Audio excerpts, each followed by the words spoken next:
Hello, this is Yukio Watanabe at Mechanical Simulation Corporation. BikeSim supports various types of suspension geometry setting, and I'd like to show them in this video. Role of suspension is not only isolating a rider from road disturbance, but also the suspension geometry has significant effect on the pitching and cornering behavior. This picture shows several types of front suspension. The picture on right-hand side shows a telescopic fork suspensions, which the most production motorcycle have. As you can see, CTC central tire contact moves backward when the suspension is compressed during the braking. The picture on left-hand side shows RS fork, which has a linkage at the bottom of strut similar to McPherson strut suspension of cars. And the picture on center shows dual lever, which is the same as W wishbone suspensions.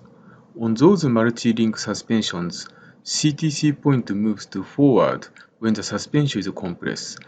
This is anti-dive geometry to reduce nosedive during braking. Let me show you more detailed diagram. This is a conventional telescopic fork suspension with brake force acting on the contact point. The brake force vector is decomposed to the reaction component and dive force. The dive force pulls the vehicle body and stimulates the nosedive. On the other hand, with the linkage suspensions, the front fork rotates with a virtually instantaneous center and the contact point moves forward.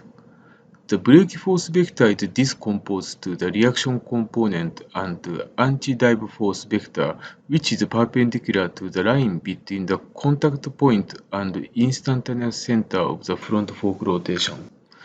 This force component pushes the vehicle body up during the brake and prevents the nosedive. Therefore, the definition of the CTC trajectory is essential to calculate the anti-dive force. In order to define the CTC trajectory, two kinematics characteristics are specified in BikeSim. One is the wheel center trajectory, and the other is dive angle change to suspension stroke. So, let me show you the suspension settings in BikeSim. This is BikeSim's vehicle assembly screen. In order to specify the type of front suspension, select one of three options from the link control. Fixed caster is a traditional front suspension with the steering axis which is fixed on the main frame. With variable caster model, the orientation of the steering axis is changed with the suspension stroke. And with front two-wheel lean link, motorcycle become a three-wheeler with a lean link front suspension. Go to the front fork screen. The link control select either linear telescopic fork or nonlinear kinematics. With selecting the nonlinear kinematics, additional two data links appear. One is wheel spindles, dive angle change to suspension jams, and the other is wheel centers longitudinal movement to vertical movement. You can get those kinematics data from K&C measurement if the motorcycle exists, or if the motorcycle does not exist, you can get the data from kinematics modeling tools. This particular data was obtained by Suspension Sim, which is another product for suspension kinematic simulation. Let me back to run control screen to show you some simulation results. This simulation shows braking maneuver comparing two different suspensions. The red bike has a conventional telescopic fork suspensions, and the blue bike has a multi-link suspension with anti-dive geometry. The same brake torque is applied to the front wheel of both bikes. As you can see, the blue bike with anti-dive geometry reduces pitch angle during braking. Next is rear suspension. The picture on center and left-hand side show multi-link suspensions. On those suspensions, the instantaneous center of the wheel have located far front, like virtually long swing arm, and it can reduce jacking during the accelerations. This is dynamically similar to a conventional swing arm with a belt drive system shown in the picture on the right-hand side. Also, those multi-link suspension can reduce squat with rear braking.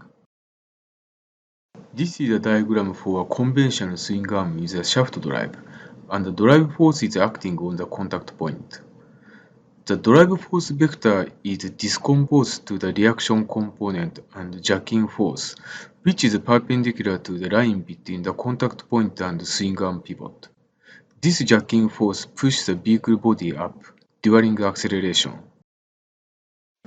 On the other hand, with the multi-link suspension, the instantaneous center of the wheel hub locates far front. This makes a small angle of the force line and reduces the jacking force.